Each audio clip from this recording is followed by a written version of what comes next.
3వ అధ్యాయము 1 నుండి 6 వచనాలు చదువుకున్నాము. సార్దీస్లో ఉన్న సంఘపు దూతకు ఇలా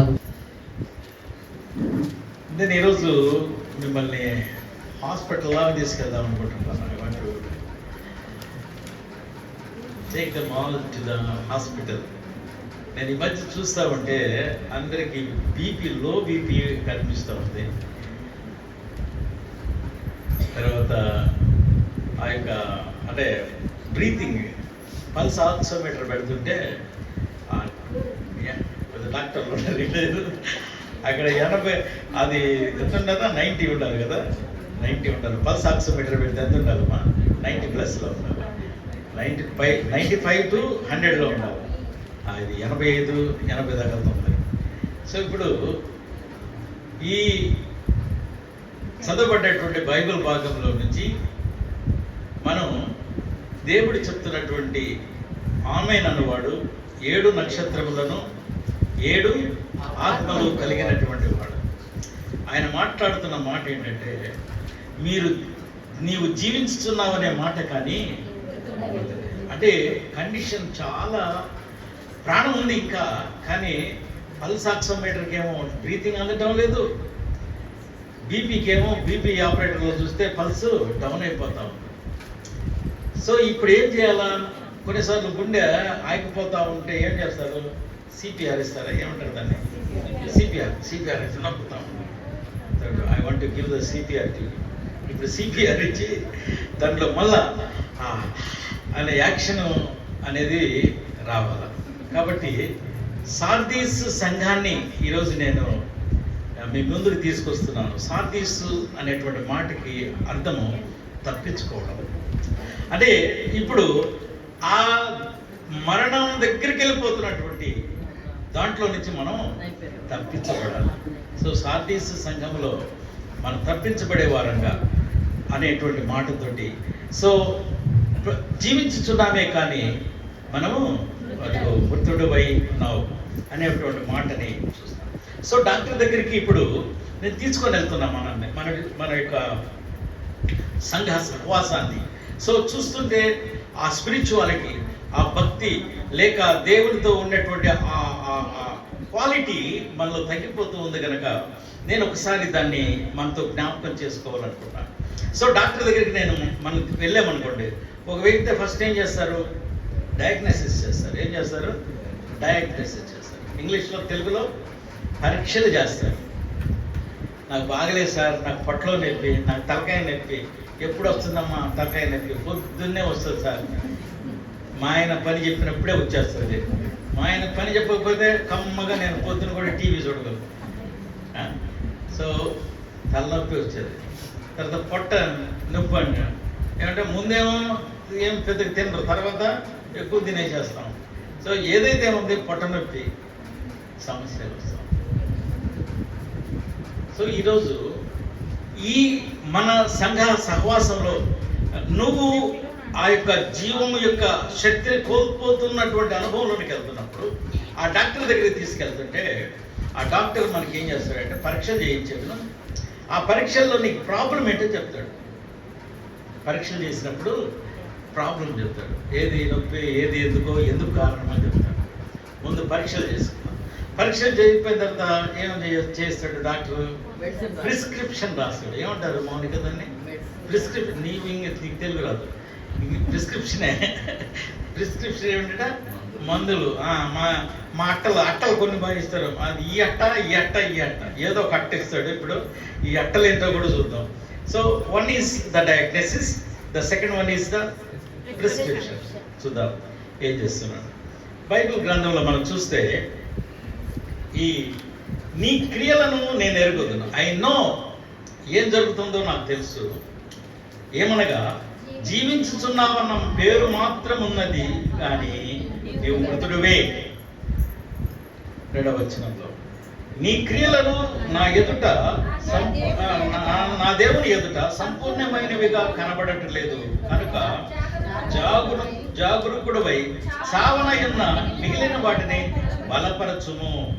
కాబట్టి ఈ మెసేజ్కి టైటిల్ ఏం పెట్టుకోవచ్చు అంటే వేకప్ అని పెట్టుకోవచ్చు. అంటే వేకప్ అంటే మెలకువడం. అది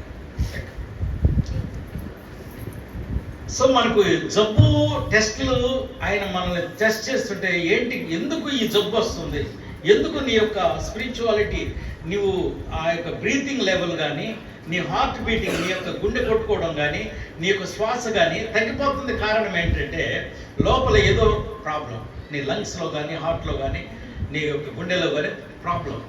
అందుకని దేవుడు చెప్తున్నాడు, డయాగ్నోసిస్ చేస్తే మొట్టమొదటిగా కనిపిస్తుందంటే విత్తువాని ఉపమానం. ఆయన విత్తువాని ఉపమానాన్ని మనం చూసుకుంటే మార్కు సువార్త 4వ అధ్యాయము 18వ వచనంలో అక్కడ ఆయన విత్తనము వేసినప్పుడు 18వ వచనంలో వీరు వాక్యము విందురు గాని ఐహిక విచారములను మరి ఇతరమైన అపేక్షలను లోపల చొచ్చి వాక్యమును అణచివేయుట వలన అది నిష్ఫలమగును. అది ఇప్పుడు మెయిన్ అక్కడ 4 నెలలు ఉన్నాయి.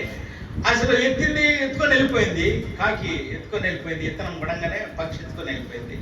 రెండవది ఇత్తనం భూమిలోకి దిగలేదు, రాయి మీద పడిపోయింది.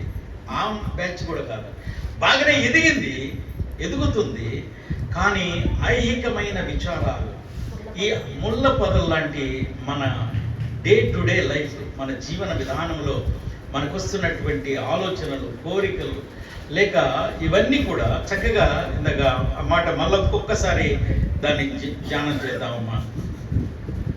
ఇంకొకసారి ఆ మాటని చదువుతాం. 4వ అధ్యాయం.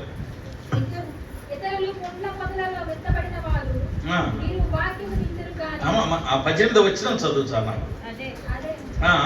వాక్యం ఇందురే గాని ఐహిక విచారములు, ధనమోసము, ఆపేక్షలకు లోపల చొచ్చి వాక్యము. ఇక్కడ ప్రాముఖ్యంగా ఏంటంటే ముళ్ళ పొదలు లాంటి సమస్యలు, ఇవి దేవునికి దూరం చేస్తున్నాయి. ఇంట్లో సమస్య, అది సమస్య, ఇదొకటి. చర్చికి టైంకి వెళ్ళలేము, లేక ఇంట్లో చర్చికి వెళ్ళేటప్పుడే భర్తతోటో భార్యతోటో సమస్య, గొడవ, పిల్లలతో గొడవ, లేక వచ్చిన దగ్గర నుంచి లేకపోతే అదేమైందో ఇదేమైందో కదా. శరీరము ఏమో ఇక్కడ ఉంటుంది, చిత్తమేమో. సో ఐహికమైన విచారాలు, లేక ధనము గురించినటువంటిది ప్రాబ్లం. రేపు చీట్ డబ్బులు కట్టాలా, రేపు చీటీకి ఎంత కట్టాలా, అవి ఉన్నాయా. సో వాటి కోసం ఎవరిని డబ్బులు అడగాల, వాళ్ళు ఇస్తారా, వీళ్ళు ఇస్తారా, లేకపోతే ఈ కష్టం ఎంతసేపు చేయాలా. సో ఇవి ప్రాముఖ్యంగా మనల్ని ఆ యొక్క నిన్ను చెక్ చేస్తుంటే, నీ యొక్క టెస్ట్ చేస్తున్నటువంటి విధానంలో, నీలో డయాగ్నోసిస్లో బయటపడుతున్న విషయాలు ఏంటంటే ముఖ్యంగా ఐహికమైన విషయాలు, ధనం గురించినటువంటి. సో ఇతరమైనటువంటి ఆపేక్షలు, ఇవి ఇక ఎన్నైనా చెప్పుకోవచ్చు. ఆ ఆపేక్షలు ఎన్నైనా చెప్పుకోవచ్చు. కనుక ఇవి ప్రాముఖ్యంగా ప్రాబ్లం. ఇది పొద్దున్నే ఇడ్లీ తిన్నాం, ఏం కాదా, బిర్యానీ తిన్నాం, ఆ బిర్యానీ రాత్రికి పెట్టుకున్నాం, తెల్లారి పొద్దున తిన్నాం, సమస్యలు వచ్చేస్తా ఉన్నాయి. మనకు వచ్చేటువంటి కొన్ని ఐహికమైనటువంటి విచారాలు, వీటి వల్ల మనం మొట్టమొదటిగా కోరుకుంటున్నాం. కాబట్టి డయాగ్నోసిస్లో బయటపడుతున్నది ఐహికమైన విషయం. సెకండ్, థర్డ్, మొత్తం నేల మీద పడ్డది కాకు, అది పక్షులు తీసుకెళ్ళిపోయినాయి.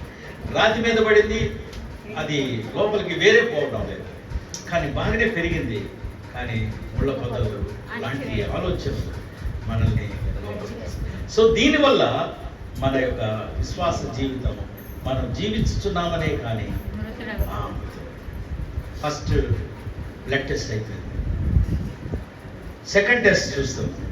సెకండ్ టెస్ట్ ఏంటంటే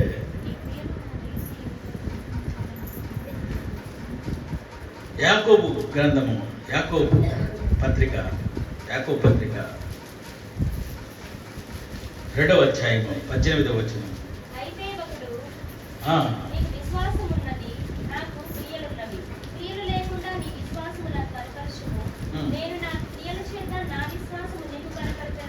అంటే ఇప్పుడు ఫెయిత్ ఉంది. రెండో టెస్ట్, ఇప్పుడు ఇంకో టెస్ట్ చేశారు. దీంట్లో టెస్టుల పేర్లు నాకు తెలియదు, కొన్ని టెస్టులు ఉన్నాయి. ఈ టెస్ట్ 2 టెస్టులే చేశాడు. ఆ 2 టెస్టులో ఒకటేమో ఐహికమైన విచారాలతోటి మనం ఆ దేవునికి దూరం అయిపోతాం. రెండవది ఏంటంటే విశ్వాసం ఉంది, కానీ విశ్వాసానికి క్రియలు కనిపించడం. క్రియలు లేని విశ్వాసము అది చచ్చింది అనవసరం. కాబట్టి విశ్వాసములు ఏముండాలంటున్నాడు?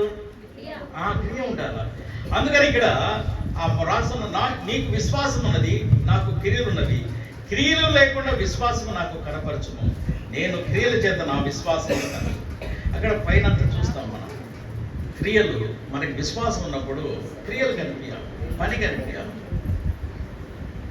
మన దేవుని బిడ్డలతో మాట్లాడటం, లేక సహాయం చేయడం, క్రియలు కనిపించాలి. రాహాబు దేవుని బిడ్డల కొరకు సహాయం చేసింది, లేక క్రియల ద్వారా విశ్వాసాన్ని చూపించాలి.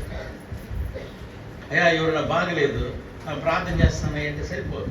చలి చస్తున్న వాడి దగ్గరికి వెళ్ళి పర్వాలేదులే నేను ప్రార్థన చేస్తానంటే కుదురుతాను. ఏంది మన విశ్వాసం క్రియ ఏం చేయాలా? వాడికి ఓ దుప్పటి కొనియాలా. So example.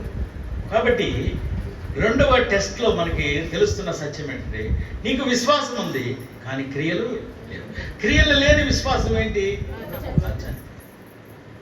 సో ఐహిక విచారాలతోటి మన డయాగ్నోసిస్లో, పరీక్షల్లో బయటపడ్డ విషయాలు ఏంటంటే మనకి విశ్వాసం ఉంది, కానీ క్రియలు లేవు. రెండవది, మనకు వాక్యం వింటున్నాము, వాక్యము అది ప్రస్ఫుటపడటం లేదు, అది ఫ్రూట్ఫుల్ కావట్లేదు, అది పైకి రావట్లేదు ఆ మొక్క. కారణం ఏంటంటే ఐహికమైనటువంటి విషయాలు. ఈరోజు ప్రభులో జ్ఞాపకం చేస్తున్నాం. అందుకని ఈ 2వ వచనంలో, ప్రకటన గ్రంథం 3వ వచనం, కాబట్టి సంపూర్ణమైన కనబడలేదు కనుక జాగరూకుడవై, వేకప్ వేకప్. జాగరూకుడవై అంటే వేకప్. రైట్. మొట్టమొదటి ఏంటంటే వేకప్ అండ్ వాచ్ఫుల్. కారణం ఏంటి? ఈరోజు ఏదైనా ఒక తోటలో మామిడికాయలు పోతున్నాయి అని అంటే అడే కాపలవాడు కాసుకొని లేడని అంటే కాపలా కాయడం. ఈరోజు మనలో ఏదైనా రాంగ్ జరిగిపోతుంది అని అంటే మనల్ని మనం వేకప్ చేసుకోవాలి. మనల్ని మనం కాపు కాసుకోవాలి. ఆ మెలకువ కలిగి ఉండాలి, జాగరూకత కలిగినటువంటి వాడుగా ఉండాలి. కారణం ఏంటంటే నేను నిన్న కూడా ఆ ఎగ్జాంపుల్ చెప్పాను. నిన్న ఒక ఎగ్జాంపుల్, అదే ఎగ్జాంపుల్. ఒకడు కారు తోలుతూ ఉన్నాడంటే వాడికి ఇచ్చిన స్టీరింగ్ ఆ ముందున్న మిర్రరే కాదు, వాడు సైడ్ మిర్రర్ చూస్తాడు, ఈ సైడ్ మిర్రర్ చూస్తాడు, ఇక్కడ ఉన్నటువంటి దాన్ని చూస్తాడు వెనక. కాబట్టి ఆ జాగరూకత కలిగినటువంటి. సో ఇప్పుడు ప్రిస్క్రిప్షన్ స్టార్ట్ చేశాను. ప్రిస్క్రిప్షన్ అంటే మందులు ఏంటి అంటే నీవు ఆ యొక్క జాగరూకత, మెలకువ కలిగినటువంటి వాడిగా ఏ విషయంలో, ఐహిక విచారాల్లో కానీ విశ్వాసతలో కానీ, ఇదిగో నువ్వు తీసుకోవలసిన నిర్ణయాలు, ఇదిగో ప్రభువుని బట్టి నీవు నేను జ్ఞాపకం చేసుకోవాలి. Want to be watchful. మనల్ని మనం జాగరూకత చేసుకోవాలి, ఒకసారి చెక్ చేసుకోవాలి. నిన్న నేను కాశీపేట వెళ్తే నాకు భాగ్యరాజ్ అని నా కొలీగ్ వచ్చాడు, నాకు జూనియర్. సార్ నేను ఒక వారం రోజుల నుంచి బ్రేక్ఫాస్ట్కి వెళ్తే బాగా తినేసిన తర్వాత మధ్యాహ్నం చెప్తున్నాడు, అయ్యగారు నేను కొంచెం లావుగా కనిపిస్తున్నాను, ఒక వారం నెల నుంచి నేను డైటింగ్ చేస్తున్నాను. నేను అన్నాను, నువ్వు డైటింగ్ చేయాలని నీ మనసులకి అది వాచ్ఫుల్. ఎప్పుడైతే నువ్వు ఆలోచనకు వస్తావే ఇక తగ్గిపోతావయ్యా. అంటే ఎప్పుడైతే దాన్ని ఆలోచనలోకి వస్తామో, మనం ఆలోచన చేస్తున్నామో, అయ్యో నేను లావ్ అయ్యానే, నేను ఇదని తీసుకోవాలని 1-2 సార్లు మనకి అది గుర్తొస్తున్నప్పుడు ఆటోమేటిక్గా మనం కంట్రోల్ వస్తాం. ఆటోమేటిక్ కంట్రోల్ అవుతాం. ఎప్పుడైతే it is a watchful thing, watch చేయాలి, జాగరూకత కలగడం. కనుక ఈరోజు మనల్ని మనం చూసుకోవాలి. కారణం ఏంటి అంటే ప్రభు వాడి కింద వచ్చిన నేను దొంగ వల్లే వస్తాను. అరే అసలు ఆయన చెప్పడమే నేను దొంగలాగా వస్తాను అన్నప్పుడు దొంగలాగా వచ్చేటప్పుడు మెలకు కలిగిన నేను దొంగ వస్తున్నాడు ఈరోజు వస్తాడని చెప్తుంది. అయ్యో దొంగలు తిరుగుతున్నారు రాజస్థాన్ వాళ్ళు చాలా మంది రోడ్డు మీద తిరిగి వచ్చేస్తున్నారు. నిక్కర్ బ్యాచ్ వస్తుంది, చెడ్డీ బ్యాచ్. మేల్కోలేము మనం. తిరిగామా లేదా? చెడ్డీ గ్యాంగ్ అని ఒక చెడ్డీ గ్యాంగ్ ఒకటి వచ్చింది, గుర్తుందా? సినిమాలు కూడా తీశారు దాని మీద. ఆ చెడ్డీ గ్యాంగ్ వచ్చినప్పుడు కర్రలు పట్టుకొని అందరూ మెలకుగా ఉన్నాం. సో ఎందుకని? We are watchful. ఆయన మెలకు కలిగినటువంటి వారుగా మనం ఉండాలి. రెండోది, ఇక్కడ మనం బైబిల్ గ్రంథంలో నుంచి మార్కు సువార్త 14వ అధ్యాయం. ఆ వాచ్ఫుల్ అనేటువంటిది ఎప్పుడు వస్తుందంటే 14వ అధ్యాయము 37-38 వచనాలు. మార్కు సువార్త. మరలా ఆయన వచ్చి వాళ్ళు నిద్రించుచుండుట చూచి, ఆ సీమోను, నీవు నిద్రించుచున్నావా? ఒక్క గడి అయినను మేలుకొని ఉండలేవా? మీరు శోధనలో ప్రవేశింపకుండునట్లు మెలకువగా ఉండి ప్రార్థన చేయండి. చాలా అయిపోయింది అక్కడ. ఆత్మసిద్ధమే కానీ. కాబట్టి ఈరోజు మన శరీరం బలహీనత ఉంది కనుక ప్రభు చెప్తున్న మాట స్వయంగా తన శిష్యులతో చెప్తున్నాడు, మీరు మెలకువగా ఉంటే ప్రార్థన చేస్తారు. నీవు ఇప్పుడు మృతుడువై ఉన్నావే కానీ, నువ్వు జీవించుతున్నావే కానీ మృతుడివి. ఎందుకంటే నీకు మెలకువ లేదు. నిద్ర పడితే ఇంకేమన్నా అట్టే పట్టిపోదు. ఎవడేం చేస్తున్నది నీకు అర్థం కావట్లేదు. కాబట్టి మెలకువగా ఉండడం. ఎప్పుడైతే మెలకువగా ఉన్నావంటే నీ స్పిరిట్ని, నీ ఆత్మని ప్రార్థనలో ఉంచుతూ ఉన్నావు. అదే కదా ఆయన యేసయ్య చెప్తా ఉన్నాడు, నువ్వు మెలకువగా ఉంటే ప్రార్థన చేస్తావు. నా కొరకు కొంచెం సేపు మెలకువగా ఉండలేరా? ఆయన ఏమడుగుతాడంటే, నా కోసం అంతసేపు కూడా మెలకువగా ఉండి ప్రార్థన చేయలేరా? ఈరోజు ఒక్క గడి అయినా. ఈరోజు సీఎం సంఘ విశ్వాసులు, నేను చాలా పెద్దవాడిని అవుతా ఉన్నాను. కనిపించడానికి ఎంత కనిపిస్తున్నా బరువుతున్నాయి. ఈరోజు మనందరి బాధ్యత. ప్రభు రాకడ సమీపిస్తూ ఉంది. దినాలను బట్టి నీవు నేను క్రియలను, విశ్వాసం ఉంది మీకు, నేను కాదంటాను. Everybody has that faith. కానీ క్రియలను చూపించగలిగినటువంటి మన ప్రాబ్లం ఏంటో తెలిసిపోయింది. టెస్ట్ 1, టెస్ట్ 2 అయిపోయింది. ఇప్పుడు ప్రిస్క్రిప్షన్ నెంబర్ 1 ఏంటంటే, నువ్వు మెలకువగా ఉండు. నువ్వు మెలకువగా ఉంటే ప్రార్థన చేస్తావు. ఓకే. అదేవిధంగా ఎఫెసీ పత్రిక 4వ అధ్యాయం 6వ అధ్యాయం 18వ వచనాన్ని చూద్దాం. ఎఫెసీ ప్రతి సమయమందును ప్రతి విధమైనటువంటి విజ్ఞాపన చేస్తూ పూర్ణమైన పట్టుదలతో విజ్ఞాపన చేయొచ్చు. అంటే నువ్వు మెలకువగా ఉంటే ఏం చేస్తున్నావు? నువ్వు కానీ నిజంగా ఆలోచన చేసి నేను తగ్గాలరా, నేను ఖచ్చితంగా ప్రభు కొరకు నిలబడాలి అనే ఫీల్ నీకు వస్తే నువ్వు చేస్తావు. నెల వస్తాను కూర్చొని ప్రార్థన చేస్తాను, అందరూ చూస్తాను, మళ్ళీ వెళ్ళిపోతాను. రాత్రి నేను అదే చెప్పింది, నువ్వు అందరికి తెలియాలా. నీకు చాలా మంది తెలిసాడు చర్చిలో, కానీ నువ్వు తెలిసేదంటే క్రియలు ఉంటావు. అదే కదా మనం అనుకుంది రాత్రి. మోసపుత్రుడి దేవుడు ఇక్కడికి వచ్చి క్షయమైన పంటనే విత్తుతూ ఉంటే, నువ్వు క్షయమైన విత్తనాన్ని ఇస్తే క్షయమైన పంటను వస్తావు. నువ్వు ఆత్మ సంబంధమైన విత్తనాన్ని విత్తుతూ ఉంటే ఆత్మ సంబంధమైన పంటను.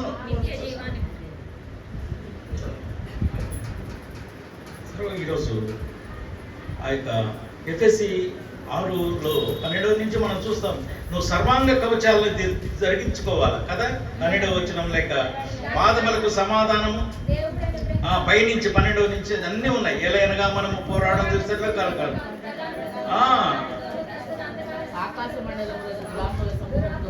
ఏలయనగా మీరు నడుములకు సత్యమును గట్టి కట్టుకుని, నీతి అను మైమరుపును తొడుక్కొని, పాదములకు సమాధానమైన సువార్తలను సిద్ధ మనసును జోడును తగిలించుకొని నిలబడండి. ఇవన్నీ కాక విశ్వాసం అనే డాలర్ కొనుక్కోండి.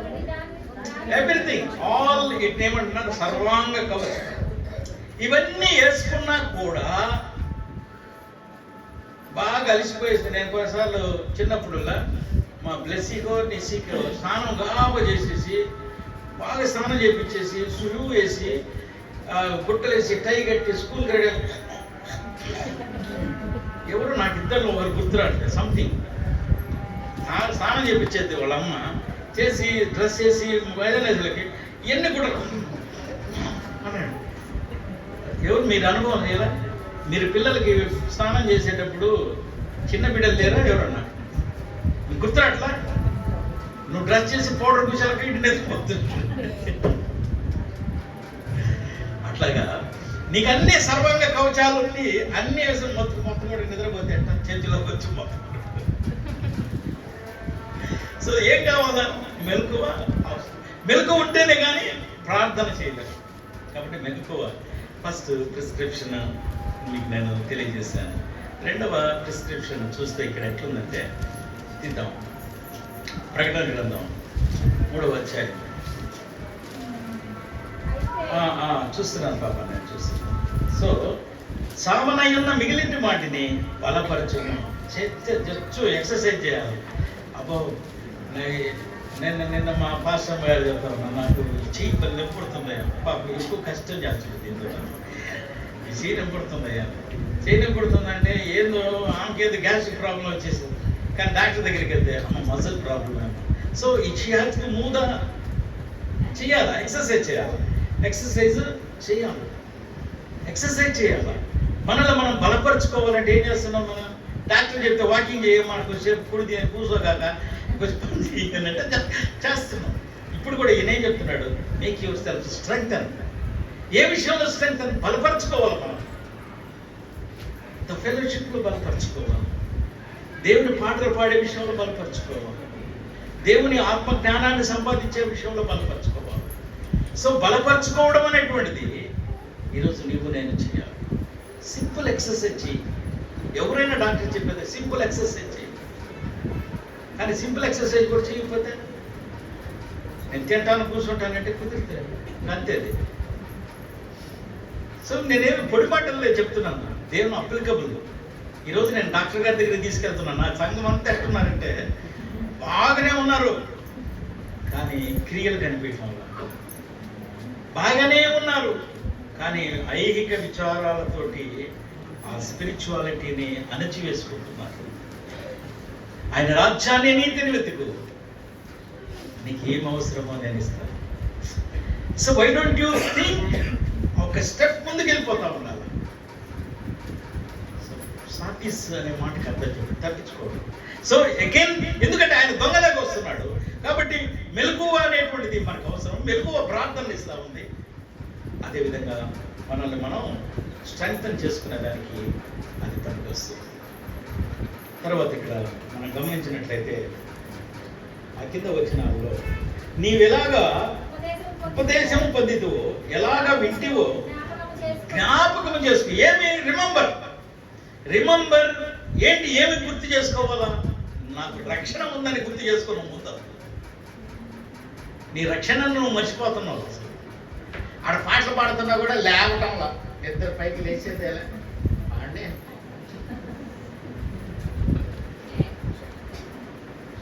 పాటలు పాడుతున్నా కూడా నైట్ మీద తిరుగుతానే ఉంటారు అటు ఇటు.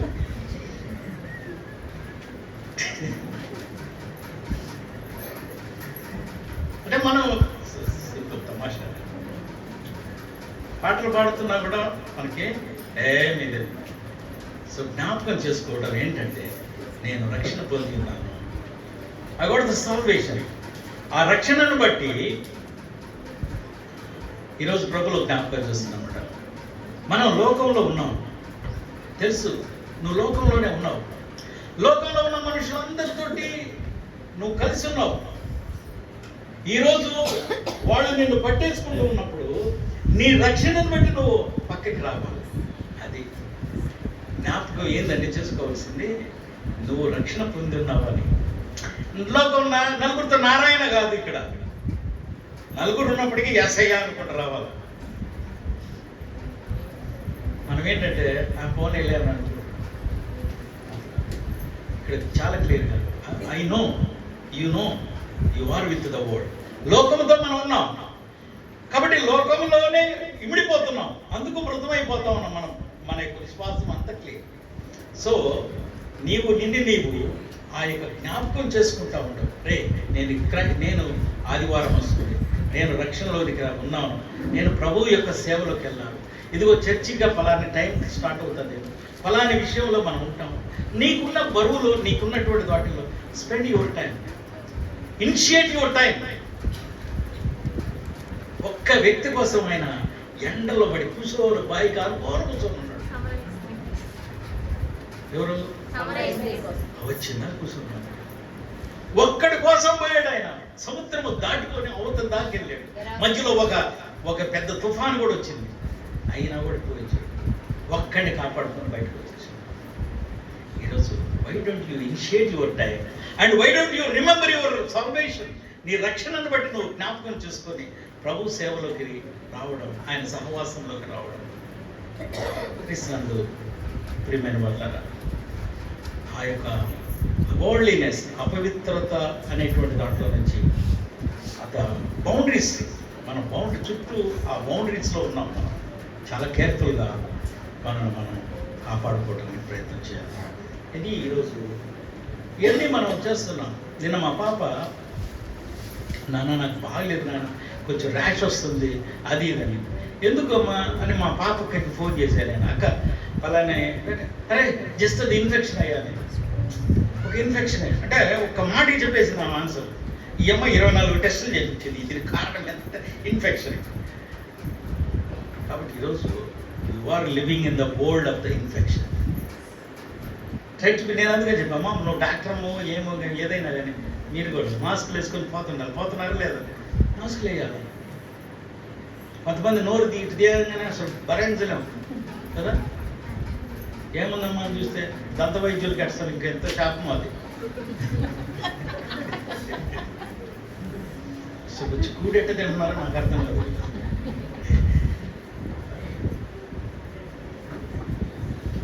సో ఈరోజు మనం ఆ ప్రిస్క్రిప్షన్ని ఏం చెప్తున్నావు? ప్రిస్క్రిప్షన్ ఇప్పుడు నువ్వు ప్రపంచంలో, లోకంలో ఉన్నావు, అపవిత్రతలో కాకుండా నీ రక్షణని నువ్వు జ్ఞాపకం చేసుకోవాలి. ఆ తర్వాత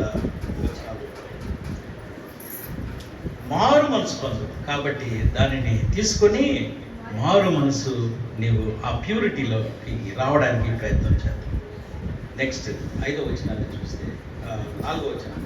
అయితే ఇక్కడ జాగరూకుడు ఇండిని ఎడల నేను దొంగ వలె వచ్చేదను, ఏ గడియను నీ మీదకి వచ్చేదను నీకు తెలియనే తెలియదు. సో ఆ మెలకువ ప్రార్థనిస్తుంది, నిన్ను బలపరుచుకోవాలా. తర్వాత అపవిత్రత అనేటువంటి ఒక నీ బౌండరీస్లో నుంచి నువ్వు నిన్ను కాపాడుకునేటువంటి పరిస్థితి చూసుకోవాలి. తర్వాత చివరిగా ఇంకా కిందకు వచ్చేస్తున్నాను 4వ వచనంలో. అయితే తమ వస్త్రములను అపవిత్రపరచుకొనని కొందరు సార్దీసులో యుద్ధం. ఇది అప్రిషియేషన్. ఈరోజు మన చర్చిలో కేవలం అందరు మృతులే కానీ, అందరు జీవించుతున్నాం అనే మాటే కానీ మృతులమై ఉన్నాం అనేది ఫస్ట్ నేను చెప్పాను మీకు. మళ్ళీ మీకు నేను ఒక చిన్నది కూడా ఇస్తున్నాను. మీలో కొంతమంది అందరు నేను దాంట్లోనే ఉన్నాను అని అనుకోండి. అలాంటి నన్ను తిప్పుకోకండి. మీలో కొంతమంది తెల్లని గుడ్డలతో ఉన్నవాడు ఎట్టున్నారంట, తెల్లని వస్త్రములతో అపవిత్రపరచుకొని కొందరు సార్దీసు సంఘంలో నీ యొద్ద ఉన్నారు. వారు అర్హులు కనుక తెల్లని వస్త్రములు ధరించుకొని నాతో కూడా సంచరిస్తారు. హల్లెలూయా. ఇప్పుడు అందరూ చెప్పుకోవాలి, అయ్యా నా లిస్ట్ ఆ మృతమైన నాకు బీపీ, షుగర్, లేకపోతే బ్రీతింగ్ ఆ ప్రాబ్లం కాదయ్యా, నేను బట్టలు గిట్లు బాగా నేను ప్రభుత్వంతో ఉండగలిగిన కెపాసిటీ ఉంది అనే దాంట్లోకి వచ్చాను. సో ఈరోజు మనం తృప్తి పడాలి ప్రసాదం కదా. సో అది తీసుకుందాం, ఆ హెచ్చరికను తీసుకుందాం, ఈ తృప్తిని కూడా తీసుకుందాం. ఈ తృప్తి ఏంటంటే ఆయన అంట తెల్లని గుడ్డలు ఇచ్చి మనల్ని తనతో సంచరించుకుంటూ ఉంటాడు. అలాగే జయించు వాడు అలాగున్న తెల్లని వస్త్రములు ధరించుకున్నాడు.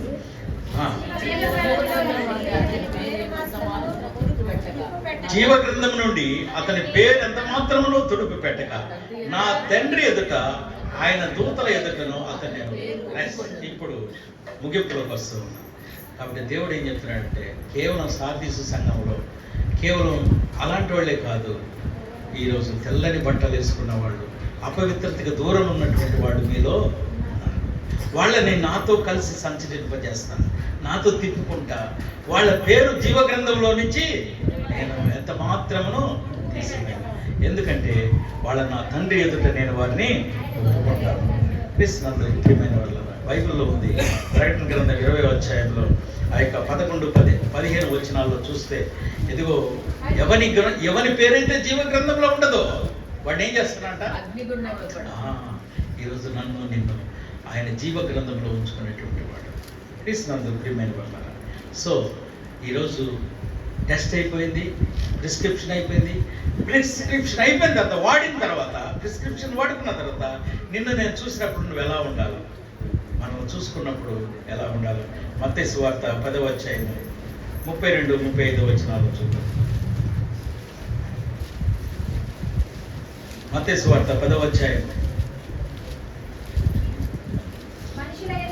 మనుషుల ఎదుట నన్ను ఒప్పుకొని వాడెవడో పరలోకమందున్న రైట్. మార్కు సువార్త 8వ అధ్యాయం 38వ వచనం. ఇంకొకరు చదవాలి.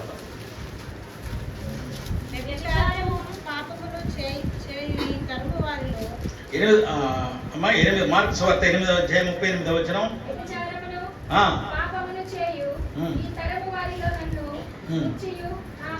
గూర్చి సిగ్గుపడవాడెవడో వారిని గూర్చి మనిషి కుమారుడు తన తండ్రి మహిమ గలవాడే పరిశుద్ధ దూతలతో కూడా వచ్చినప్పుడు సిగ్గుపడ.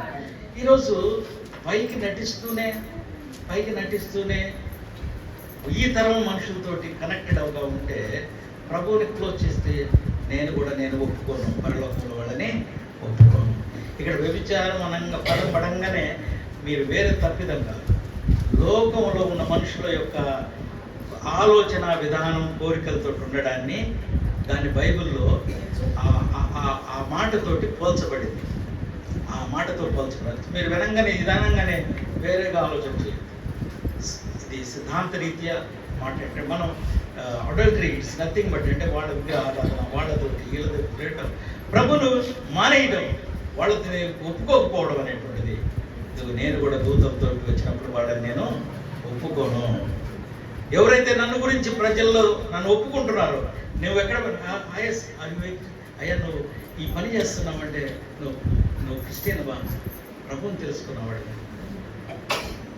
ఈరోజు కొన్నిసార్లు మనం జ్ఞాపకం చేసుకుంటుంటాం. నేను ట్రైన్స్లో వెళ్తుంటాను, కొంతమంది క్రిస్టియన్ యొక్క వాళ్ళ యొక్క అడ్మినిస్ట్రేషన్ తెలుస్తూ ఉంటుంది, వాళ్ళ యొక్క విధానం. నేను చాలాసార్లు చెప్పాను. నా ఎదురుగా ఒక మలయాళీ కూర్చొని గబగబా గ్లౌజెస్ వేసుకొని టాయిలెట్ అంతా క్లీన్ చేసి వచ్చేది. అది ఎడకి ఇంత చేస్తుంది అని అనుకుంటే నేను వాళ్ళని క్లీన్ అంతకుముందు పోతే గబ్బు ఉంది, ఎవడు వచ్చి క్లీన్ చేయలేదు. అప్పుడు నేను అడిగాను, సార్ నేను ఐ నీడ్ సార్. అది ఎట్లా సర్వీస్ సార్, ఆమె ఏదో జాబ్ చేస్తాం మిషనరీగా. సో కొన్నిసార్లు మనం ప్రభుని ఒప్పుకునే వాళ్ళంగా, లోకంలో మనం ఆయన్ని చూపించే వాళ్ళంగా మనం ఎప్పుడైతే ఉంటామో, సో పరలోకంలో ఆయన మనల్ని ఒప్పుకుంటాడు, తన దూతల ఎదుట తను ఒప్పుకుంటాడు. అందుకనే బలానమ్మకమైన. So I want to give some appreciation as well as celebration. ఆ యొక్క నాతో కలిసి భోజనం చేయి. కాబట్టి నేను ఆయనకు సాక్షులుగా ఉన్నాను. సో పరీక్షలు అయిపోయినాయి, ప్రిస్క్రిప్షన్ అయిపోయింది. ఇప్పుడేంటి, leave like a legend. Better I'm legend. అది జీసస్ యొక్క సైనికుడు కాక లైజెండ్గా జీవించడానికి ప్రయత్నం చేద్దాం. ప్రార్థన చేసుకోవాలి.